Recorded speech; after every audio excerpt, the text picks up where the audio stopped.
सलमान साहब की फराग दिली है कि वो क्या कैसी बधाई देते हैं, लेकिन बहुत पुराने आदमी हैं और उनको मालूम है कि नेहरू जी के बाद कोई पहले प्राइम मिनिस्टर हैं जो लगातार 3 बार जीत कर आ रहे हैं और जीतने का आंकड़ा 272 प्लस है। अगर 271 भी होता तो बधाई नहीं देते। और सलमान साहब जाने माने वकील भी हैं, अच्छे इंसान भी हैं।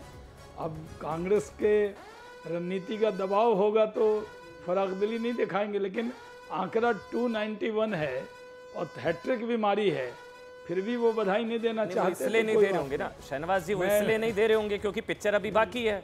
नीतीश जी, नायडू जी, पिक्चर अभी बाकी है। नहीं सलमान भाई, अगर मैं गलत कह रहा हूँ सर, सलमान खुर्शीद जी, पिक्चर अभी बाकी है सर। नहीं वो सही है। क्या राजनीति में क्या हो सकता है, एक दिन में क्या हो सकता ये है, बात ये कौन कह सकता है। लेकिन ठीक है, आज अगर वो संतुष्ट हैं, आज अभी तक जो भी हुआ है उससे वो संतुष्ट हैं, तो उसकी बधाई देने के लिए मैं तैयार हूँ, कोई प्रॉब्लम नहीं है।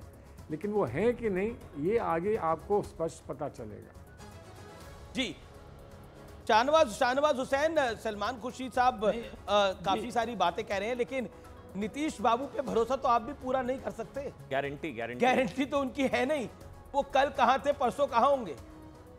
नहीं, देखिए नीतीश कुमार जी हमारे पुराने साथी हैं और भारत सरकार में भी वो अटल जी के साथ भी अरे आपका तो पुराना अनुभव है। तो आपकी बाइट बड़ी फेमस है। मैं फ्लाइट में चढ़ा तो हमारी सरकार से, फ्लाइट से उतरा तो हमारी सरकार चली गई थी। मैं मंत्री था, फिर मंत्री नहीं रहा। मैं मंत्री था, वही मैं मंत्री था और मैं मंत्री नहीं रहा। जी लैंड किया तो मंत्री। याद कर, आपको याद है ना? नहीं, वो मैं दिल्ली में काम से आया था और फिर बीच में बदल गई थी सरकार। आप उसका जिक्र कर रहे हैं, इसीलिए मैं ये कह रहा हूं कि नीतीश कुमार जी ने कई बार मंच से कहा है कि अब आपका साथ कभी जीवन भर छोड़ने वाले नहीं हैं। तो नीतीश कुमार जी हमारे अब सबसे भरोसे के साथी हैं और हम मिलकर लड़े हैं, वहां मिलकर जीते हैं, सलमान खुर्शीद एक दूसरे के लिए कैंपेन किया है। सलमान आप लोग खुर्शीद भी नीतीश कुमार जी से नीतीश बाबू से हम डील कर चुके हैं। तो सलमान साहब, आपसे मैं जानना चाहता हूं कि नीतीश बाबू आप लोगों के साथ आने की कितनी संभावना है? बीच में तो आप ही लोगों के साथ थे। देखिए, मैं किसी के राजनीतिक किरदार पर मैं कोई बात नहीं कहना चाहता हूं, लेकिन इतना मैं जानता हूं कि राजनीति में परिस्थितियां बदलती हैं, लोगों के निर्णय बदलते हैं, लोग कहीं से कहीं जाते हैं, लेकिन वो क्यों कर रहे हैं, किस वजह से कर रहे हैं, उस पर टिप्पणी करना मैं नहीं उचित समझता हूं। अगर ऐसा कुछ होता है तो बधाई, ऐसा नहीं कुछ होता है तो हम संतुष्ट हैं। बात सिर्फ ये है कि कुछ होगा कि नहीं होगा, वो बड़े नेताओं के बीच में होगा, हमारा उसमें कोई ज़्यादा दखल नहीं है। कुछ अच्छी बात होती है तो ज़रूर उसको बढ़ाने के लिए और उसको सहयोग देने में हम लोग अगर कुछ कर सकते हैं तो करेंगे। सलमान खुर्शीद जी, एक आखिरी सवाल। आपने जो मैंने सवाल पूछा, आपने जिक्र किया कि ये चुनाव संविधान और लोकतंत्र को बचाने वाला चुनाव था। तो अभी चूंकि आपको 234 सीटें मिली हैं, तो अब थोड़ा संविधान और लोकतंत्र सुरक्षित हुआ, या ये तब पता लगेगा जब प्रधानमंत्री कौन बनेगा?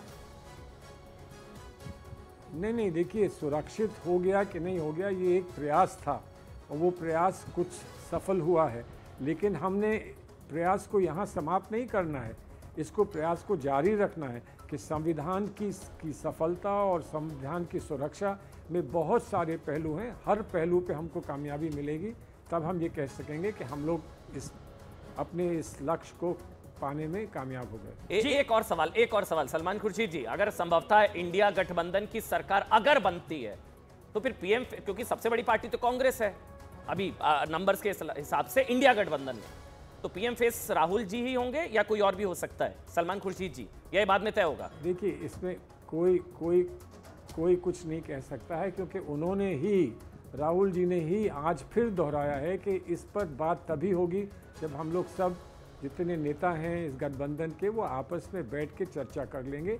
इसकी बात तभी होगी। तो अगर उन्होंने ऐसा कह दिया है तो उसके आगे हम क्या कुछ कह सकते हैं? मन में हमारे कुछ भी हो, दिल में हमारे कुछ भी हो, लोग जानते हैं, वास्तविकताओं को लोग समझते हैं। दिल में क्या है? निर्णय तो नहीं, दिल की बात अब जुबान पर जब आई गई है तो पूरी आ जाए। सलमान जी, अगर सुनिए, अगर जो दिल में है वो आपको नहीं मालूम तो आप बताकर क्या करेंगे? दिल की बात आप सब जानते हैं, कांग्रेस के नेताओं, कांग्रेस के कार्यकर्ताओं के मन में क्या है। लेकिन हम डिसिप्लिन में हैं, हम लोग अनुशासित हैं और इसलिए जब हमारा नेता फैसला करेगा, अपने साथियों के साथ, सभी सहयोगियों के साथ मिलकर बैठकर निर्णय लेगा, तब सलमान साहब, लेकिन ये एक सूत्रों के वाले से फॉर्मूला आया है जिसमें कहा जा रहा है कि मल्लिकार्जुन खड़गे पीएम होंगे, Akhilesh Yadav deputy PM, Nitish Kumar deputy PM और गृह मंत्रालय या वित्त मंत्रालय राहुल गांधी ले सकते हैं। इसमें कितना दम है? आप कह रहे हैं, मैंने सुन लिया। अब इसमें कितना दम है मैं नहीं जानता हूं। लोग ये सब अच्छे तो दम है, जिनका भी उल्लेख किया है वो लोग सब बहुत अच्छे, नहीं वो लोग सब बहुत अच्छे हैं, लेकिन बाद में कितना दम है मैं नहीं कह सकता हूँ। ये सुझाव में दम है संभवतः, लेकिन ये सचमुच दम इसमें सच्चाई का है कि नहीं, वास्तविकता का है कि नहीं, वो मैं नहीं कह सकता हूँ। लेकिन लोग जिनका भी आपने उल्लेख किया वो सभी अच्छे लोग हैं, सभी अच्छे लोग हैं। और आपका बहुत बहुत आभार, शुक्रिया इस महत्वपूर्ण दिन पे जुड़ने के लिए। पीएम ने जनता पहली बार ट्वीट किया है इन नतीजों के बाद। नतीजों पर पीएम ने जनता का आभार जताया है, धन्यवाद कहा है। चुनाव नतीजों पर पीएम का बड़ा ट्वीट है, इस समय की बड़ी खबर है। प्रधानमंत्री ने कहा है कि देश की जनता का मैं आभार जताता हूं। देश की जनता जनार्दन ने एनडीए पर लगातार तीसरी बार अपना विश्वास जाहिर किया है, तीसरी बार लगातार विश्वास जाहिर किया। ये प्रधानमंत्री के शब्द हैं। भारत के इतिहास में ये अभूतपूर्व पल है। मैं इस स्नेह और आशीर्वाद के लिए अपने परिवारजनों को नमन करता हूं, परिवारजनों को नमन करता हूं। मैं देशवासियों को विश्वास दिलाता हूं कि उनकी आकांक्षाओं को पूरा करने के लिए हम नई ऊर्जा, उमंग और नए संकल्पों के साथ आगे बढ़ेंगे। क्लैरिटी है, यानी सरकार बन रही है, सरकार बन रही है। और देखिए अमन एक बात बताइए, मतलब जो लोग ये प्रश्न पूछ रहे हैं, मैं ट्विटर पे भी कुछ लोगों को कह रहा था कि हम मोदी को सरकार नहीं बनानी चाहिए। भाई मोदी को सरकार क्यों नहीं बनानी चाहिए? कांग्रेस ने 2009 में 206 सीटों के साथ 5 साल सरकार चलाई। चलाई 130 कुछ सीटों के साथ 2004 में सरकार चलाई कांग्रेस ने। मोदी को 242-43 सीटों के साथ सरकार नहीं बनानी चाहिए और चलानी चाहिए। क्यों भाई? एनडीए प्रीपोल अलायंस है, मेजॉरिटी के साथ है, क्यों नहीं सरकार चलानी चाहिए? एक और चीज, इंडिया की कितनी सीटें हैं? 234। अकेले बीजेपी की सीटें हैं 240। 240 से मैं ब्रेक ले रहा हूं। पृथ्वीराज चौहान हमारे साथ ब्रेक के बाद जुड़ेंगे, कांग्रेस पार्टी के बड़े नेता, उनके पास हम चलेंगे एक छोटे से अंतराल के बाद। लेकिन इंटरेस्टिंग आंकड़े हमारे सामने हैं। स्मृति ईरानी ने अपनी हार को स्वीकार कर लिया है, कहा है कि मैं मेहनत आगे भी करती रहूंगी। मैं ब्रेक के लिए रुक रहा हूं, लेकिन बड़ी खबर जारी है।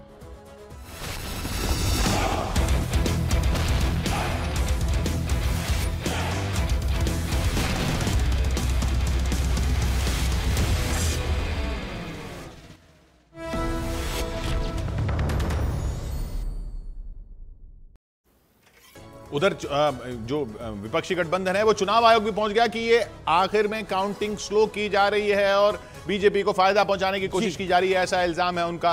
बीजेपी की सीटें विजय शर्मा, आप इस आरोप को कैसे देखते हैं जो आरोप लगा रहा है विपक्ष और कांग्रेस? इस समय चुनाव आयोग पहुंच गई है और उनका कहना है कि काउंटिंग स्लो करी जा रही है, इसके पीछे क्या कारण है? एनडीए गठबंधन के जितने लोगों ने अभी जीत दर्ज की होगी ना, एनडीए गठबंधन के जितने लोगों ने अभी जीत दर्ज की है, उन लोगों ने ही ईवीएम पर आरोप लगाए हैं। अभी पूछना पड़ेगा कि अभी ईवीएम कैसे ठीक हो गया भाई?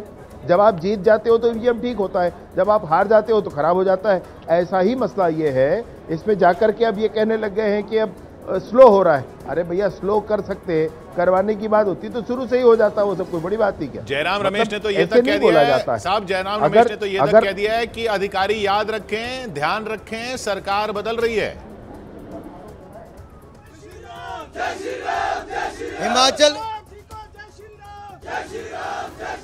हिमाचल प्रदेश की चारों लोकसभा सीटें एक बार फिर भारतीय जनता पार्टी ने जीती है।